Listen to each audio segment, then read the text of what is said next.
দর্শক এই বিষয় নিয়ে আরো বিস্তারিত খবর জানাতে গোপালগঞ্জ থেকে আমাদের সাথে সরাসরি যুক্ত হচ্ছেন সহকর্মী শফিকুল ইসলাম সবুজ। সরাসরি সবুজের কাছে চলে যাচ্ছি। সবুজ, বেলা গড়িয়ে এখন দুপুর, 22 ঘন্টার কারফিউ চলছে, তো কি দেখছেন? ব্যবসা বাণিজ্য, দোকানপাট কোনো কিছু কি খুলেছে কিনা? এর আগের সংবাদে আপনি জানাচ্ছিলেন যে ছুটি দিনের মতো পরিস্থিতি দেখতে পাচ্ছেন, এখন কি দেখতে পাচ্ছেন আপনি?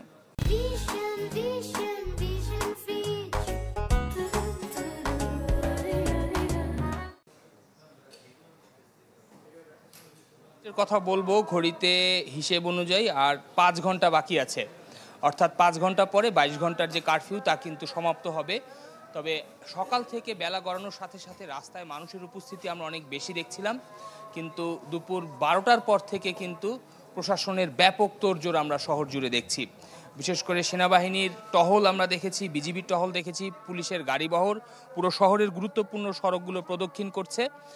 এবং কালকে গোপালগঞ্জের যে সংঘর্ষের ঘটনা ঘটেছে, প্রাণহানির ঘটনা ঘটেছে, সেখানে কিন্তু আলোচিত একটি ঘটনা ছিল গোপালগঞ্জ জেলা কারাগারের হামলার ঘটনাটি।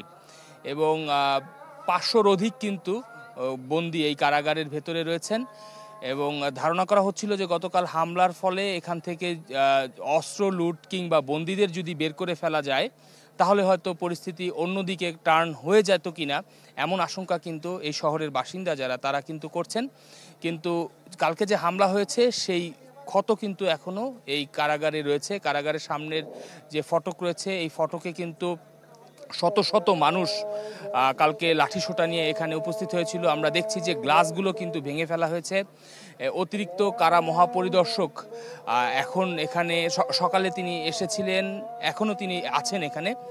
তিনি কিন্তু গণমাধ্যমের সাথে কথা বলেছেন এবং তিনি বলেছেন যে আজকে আসলে তাদের কোনো ধরনের শঙ্কা তারা আসলে বোধ করছেন না। এবং এই কারাগারকে ঘিরে এবং গোপালগঞ্জ শহরের যে গুরুত্বপূর্ণ মোড় রয়েছে সবগুলো মোড়ে কিন্তু বিপুল সংখ্যক আইনশৃঙ্খলা রক্ষাকারী বাহিনীর সদস্যদের উপস্থিতি বাড়ানো হয়েছে। অর্থাৎ সকালে যে এক ধরনের ঢিলেঢালা ভাব ছিল, বেলা বাড়ার সাথে সাথে সেই ঢিলেঢালা ভাব কিন্তু এখন অনেকটা কঠোর অবস্থানের দিকে আমরা দেখছি। শহরের রাস্তায়ও মানুষজনের চলাচল কম। এবং ঢাকা রেঞ্জের ডিআইজি এরই মধ্যে কিন্তু গণমাধ্যমের সাথে কথা বলেছেন। তিনি কিন্তু স্পষ্ট করে বলেছেন যে গোপালগঞ্জে যারা নাশকতা করবে এবং যারা সন্ত্রাসী কার্যক্রম চালাবে তাদের বিরুদ্ধে প্রশাসন কঠোর ব্যবস্থা নেবে। এবং এপিসি সহ ভারী যানবাহন নিয়ে কিন্তু শহরের মূল সড়কগুলোতে আইনশৃঙ্খলা রক্ষাকারী বাহিনীর সদস্যরা প্রদক্ষিণ করছেন। এবং এখন পর্যন্ত সদর যে থানা রয়েছে, থানার যে তথ্য আমাদের কাছে রয়েছে সে তথ্য অনুযায়ী 20 জনের মতো আটক করা হয়েছে। এবং যেহেতু এখন পর্যন্ত মামলার প্রস্তুতি চলছে, আরও হয়তো কিছুক্ষণ পরে দিন শেষে আনুষ্ঠানিকভাবে আমাদের কর্তৃপক্ষ জানাবেন।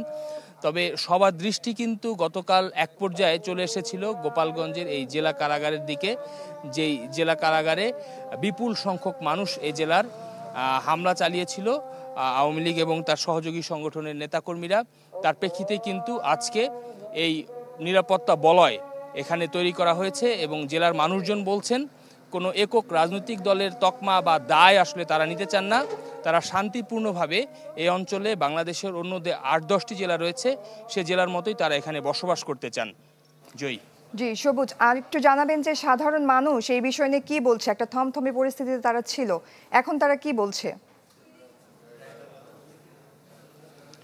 সাধারণ মানুষ তো গতকাল ঘটনার পর থেকে আতঙ্কিত, কেননা মূল শহরের প্রধান রাস্তায় একটি রাজনৈতিক দলের কর্মসূচিকে কেন্দ্র করে যে সংঘর্ষের ঘটনা ঘটেছে সেই ঘটনা যেহেতু গভীর রাত পর্যন্ত চলেছে, 144 ধারা জারি হয়েছে, দেশের নানা প্রান্ত থেকে অতিরিক্ত ফোর্স এখানে মোতায়েন করা হয়েছে।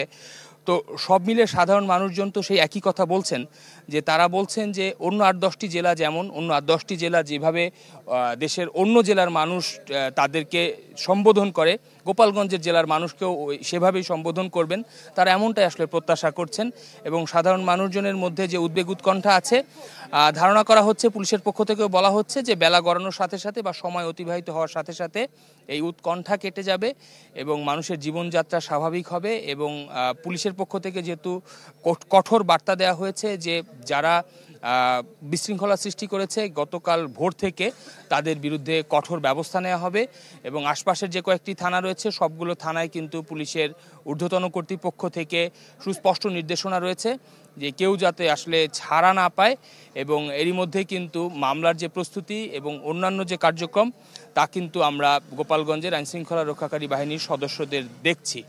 আর শহরের যে প্রধান সড়ক এবং শহরের যে অন্যান্য সড়কে যে প্রতিবন্ধকতা ছিল, অর্থাৎ গাছ সহ অন্যান্য স্ল্যাব ইট ফেলে যে গাড়ি যাওয়ায় যে বাধা সৃষ্টি করা হয়েছিল, তাও কিন্তু আমরা দেখেছি যে সকাল থেকে পৌরসভার যে পরিচ্ছন্নতা কর্মী সহ স্বেচ্ছাসেবক যারা রয়েছেন তারা কিন্তু তা অপসারণ করেছেন। তো বলা চলে এখন গোপালগঞ্জ শহরে থমথমে পরিস্থিতি রয়েছে, তবে কোনো ধরনের অপ্রীতিকর ঘটনা কিংবা ঝটিকা মিছিল এমন কোনো ঘটনা সকাল থেকে গোপালগঞ্জ জেলায় বা শহরে আমাদের চোখে পড়েনি। সবুজ, ধন্যবাদ। দর্শক, আমাদের সাথে দেখতে পাচ্ছি আমরা যুক্ত হয়েছেন বাদল সাহা গোপালগঞ্জ থেকে।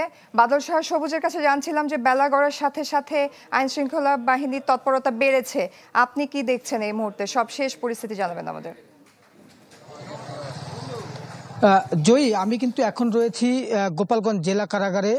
এখানে কিন্তু গতকাল যে সংঘর্ষের ঘটনা ঘটে, এ সময় এই কারাগারে কিন্তু ভাঙচুর করা হয়।